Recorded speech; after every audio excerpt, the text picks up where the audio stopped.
The Canary Islands 2020. A year in one image.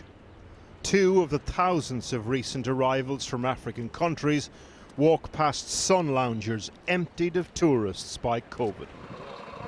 This is the new front line in the refugee and migrant crisis, driven by economics and conflict as always, but this time by COVID too.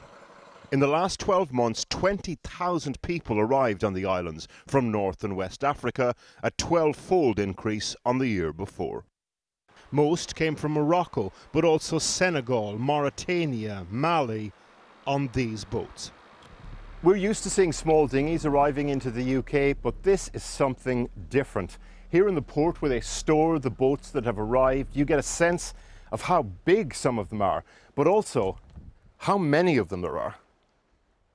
The majority of people are rescued out at sea by the Spanish Coast Guard and brought to the port of Arguinegyin, Gran Canaria. This boat is called Cayuco. It's named Cayuco. A local man showed us video of the chaos here just 2 weeks ago. Boats from Africa passed tourist paddle boards on their way in, to the sound of applause from the thousands of migrants already camped out on the port. The fear was that it would be a rerun of what happened on the Greek islands, so the authorities, under pressure, cleared it in a matter of days. For tourist destinations like the Canary Islands, visuals are everything. And up until about a week ago here, there were visuals that nobody wanted to see. All along the length of this giant port, a huge refugee and migrant camp. Up to 2,700 people camped out here. And somewhere in the throng at the time were two 21-year-olds from Morocco, Walid and Yusuf. They now live further up the coast, under the boardwalk in Las Palmas. Their new home, public toilets, which they share with 6 others. كنت أنا تنبيع ونشري الخضرة ديسير شي حاجة اللي طويبلة بقيت معاهم الدار بعدا وما يحبسونا في هذا المرض كوفيد اللي جا دابا. Walid and Yusuf grew up together in central Morocco. They're not fleeing war, they're economic migrants, escaping COVID-induced extreme poverty. You probably won't have heard anything like the story of their crossing. But first, what I don't understand is that Morocco has always had poverty. So, why have so many Moroccans come over just in the last 12 months?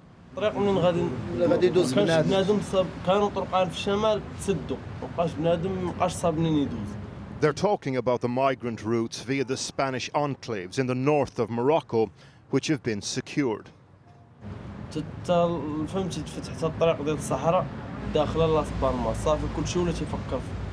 Another reason for the increase, Spain has an agreement with Morocco to deport people back, but closed borders have hampered those deportations, something exploited by the smugglers. كنا 27 17 10 ماتوا بوحدهم. Walid and Yusuf travelled with 2 other friends from the same town, Emil and Mohammed. 2 of them survived, 2 of them did not. The boat was called Aisha. Remember that name. Back at the newly cleared port of Arguinegyin, boatloads of the rescued keep coming in. Can I go that way? So this is the second boatload of people that have arrived in just today. We've counted about 30, mainly men on board. We saw 1 woman there also. Some of these people will have been at sea for more than 10 days. Although the closest point between Morocco and the islands is 60 miles, it is a notoriously treacherous stretch of sea. The people arriving here have their temperature taken, their clothes are replaced, and they board a bus destined for one of the new camps accommodating migrants. We're told that this particular busload of people is being brought to a holding centre, a new camp. It's a military site near Las Palmas in the north of the island. This is the first stop, a sort of clearing facility. Upon arrival, people stay in isolation here for 72 hours because of COVID, and their claim for asylum is assessed. We can't come in, so apologies about this kind of interview, but how many days were you at sea for? So you were 10 days on the boat? More permanent facilities are being built across the islands with help from the Spanish government and the EU. While some see the islands as a gateway into Europe, others, like these men from Mali, want to stay put. Ici après? Ici. Je vais rester ici. Mais pas ici. Pas ici. L'autre part. L'autre part, c'est tout. Mais pas ici. Dans la ville? Voilà. Mais pas ici. Part of the reason for these new facilities is to move migrants and refugees out of the hotels on the islands where they were first accommodated. Hotels like this one. Owners offered rooms, emptied of tourists by COVID, to the authorities to help avert the crisis and receive €35 a day per migrant. It's not a good example for a flood of migrants to be coming in and using tourist accommodation. There's a deadline, though, of the 31st of December, when migrants are supposed to be moved out of the hotels. The hope that post-COVID tourism picks up again.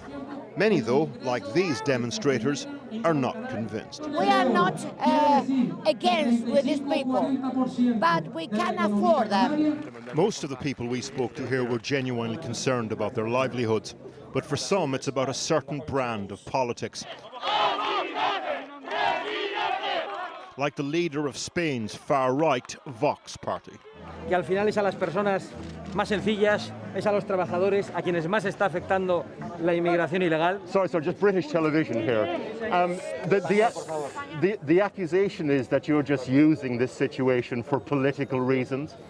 What's your actual practical solution to it? España y Europa deben devolver la presión a los países que nos están mandando la presión en forma de inmigración masiva e ilegal.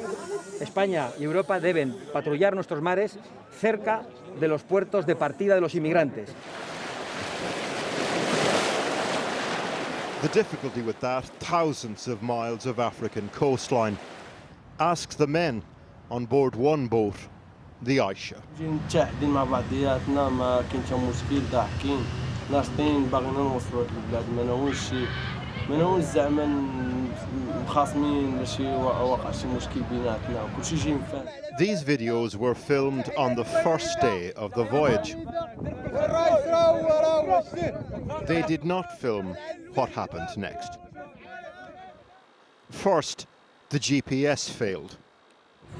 ولات الفلوكه ولا بحال تيدفع فيها الماء ولات غاديه الماء اللي غادي تيرد فينا ما عرفناش روسنا فين غادي ردنا بقى تيرد فينا الماء رجعنا ردنا للجيش موريتاني. By day 3, they'd run out of food. By day 4, diesel. And on the 5th day, the first of their friends died. صافي كنبكيو غسلنا ليهم يديهم وجههم بحال مكو رجليهم كتشوف صاحبك كتلوحو في البحر بحال كتلوحو في البحر كيبان لك راه فينا وغا.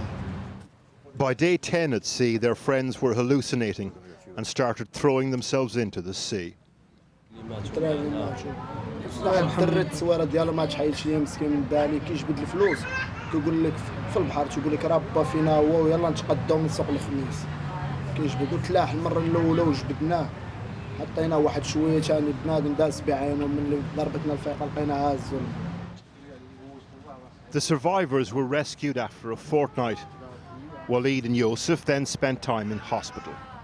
It was weeks before they could call loved ones to say they were alive. Their parents had assumed they'd perished. So funeral ceremonies without bodies had already taken place back home.